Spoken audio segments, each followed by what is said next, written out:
أعوذ بالله من الشيطان الرجيم. بسم الله الرحمن الرحيم.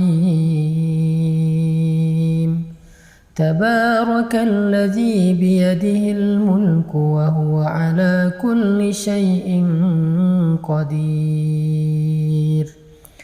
الذي خلق الموت والحياة ليبلوكم أيكم أحسن عملا وهو العزيز الغفور. الذي خلق 7 سماوات طباقا ما ترى في خلق الرحمن من تفاوت فارجع البصر هل ترى من فطور ثم ارجع البصر كرتين ينقلب إليك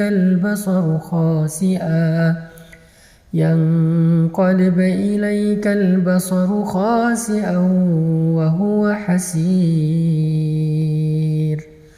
ولقد زينا السماء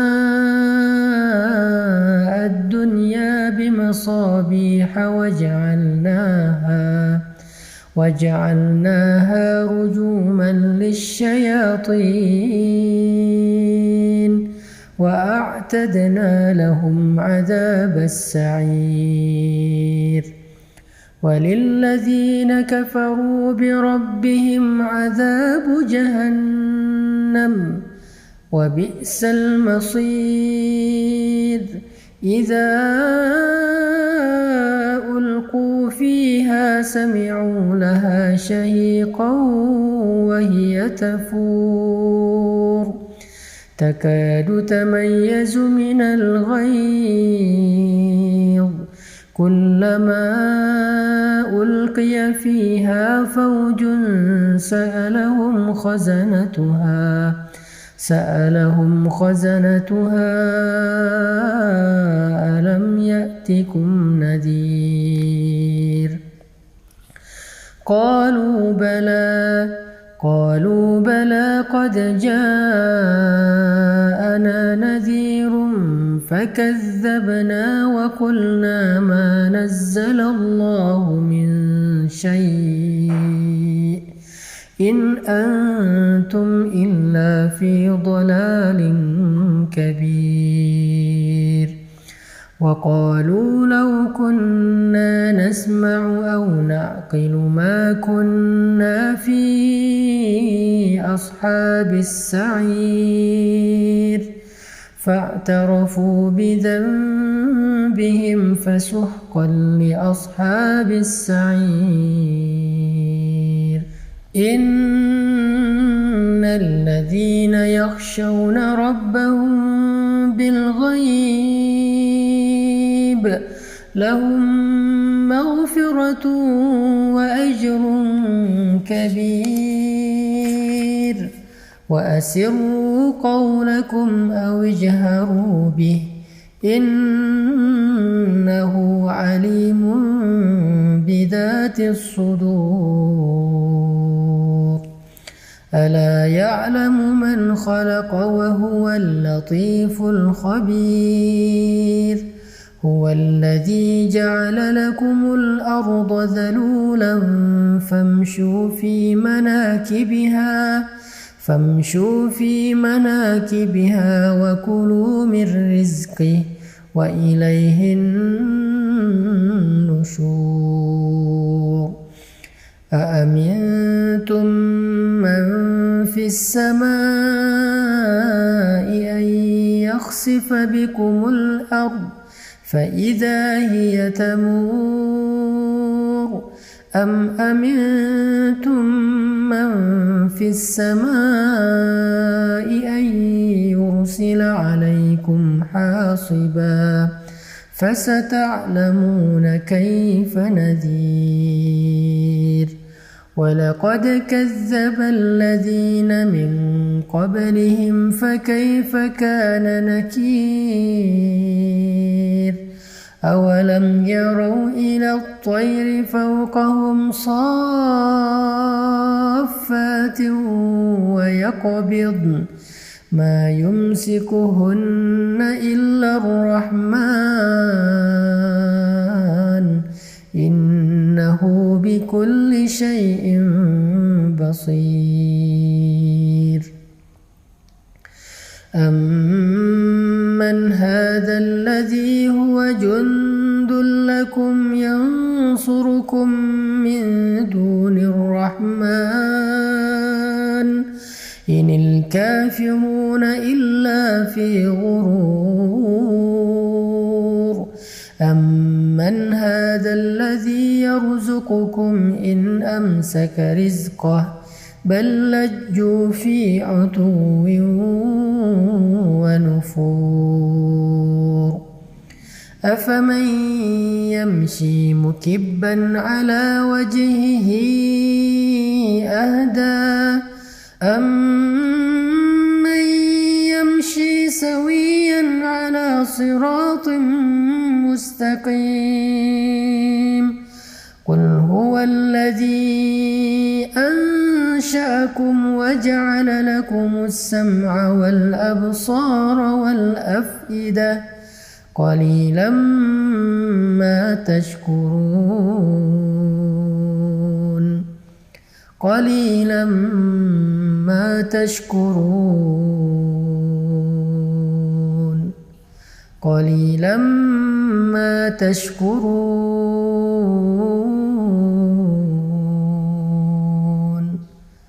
قليلا ما تشكرون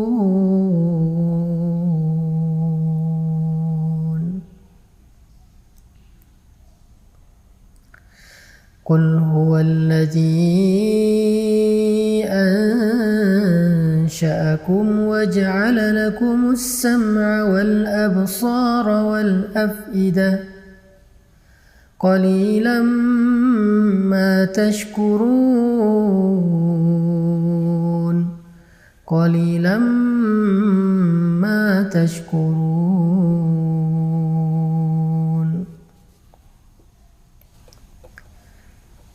Katakanlah, Dialah yang telah menciptakan kalian, lalu menjadikan untuk kalian pendengaran, penglihatan, dan hati, dan akal fikiran. Tetapi sedikit sekali dari kalian yang mensyukurinya.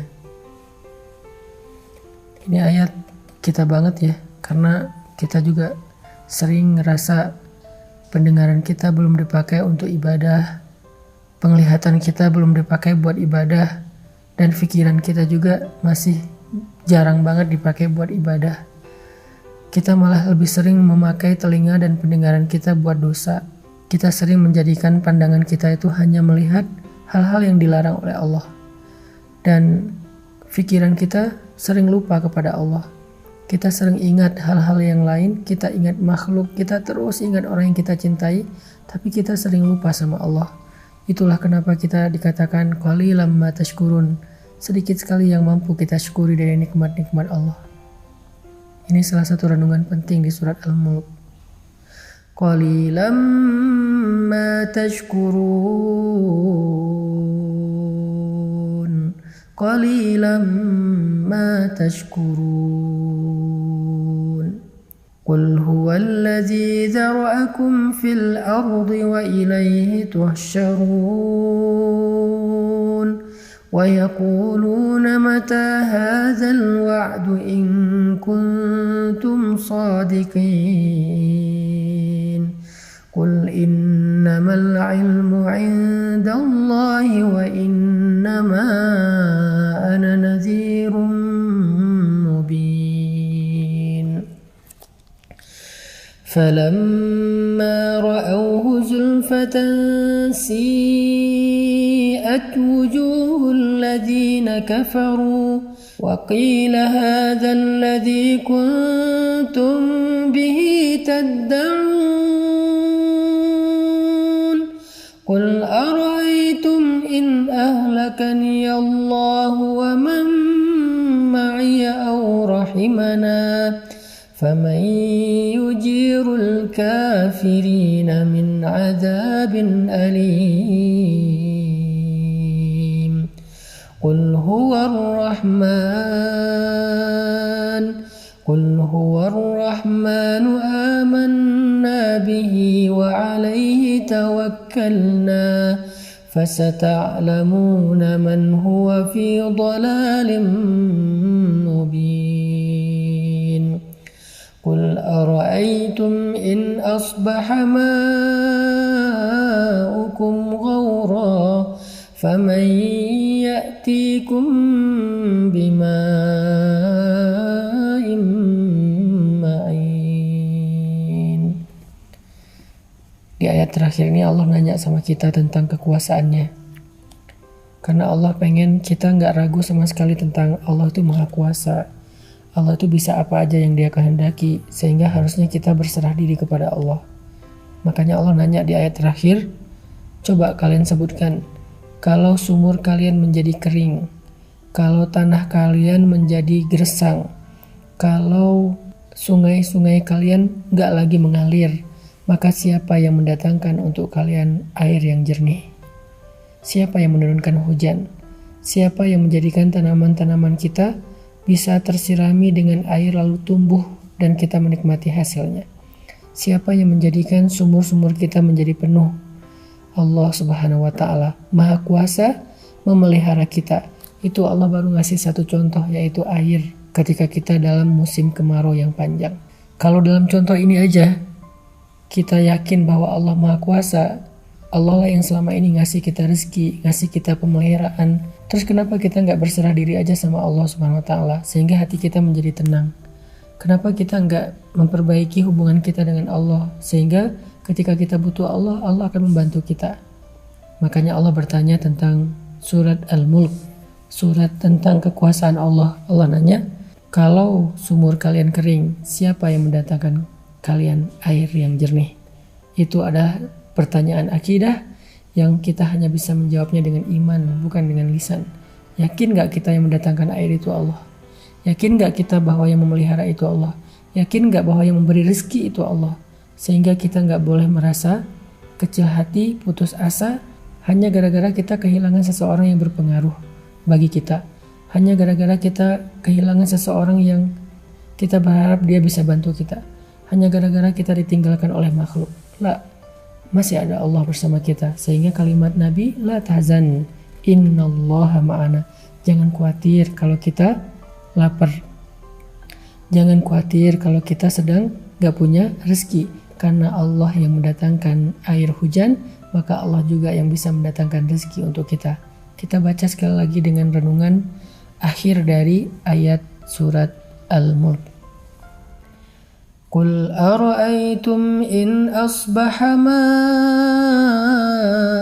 ma'ukum ghawra faman ya'tikum bima'in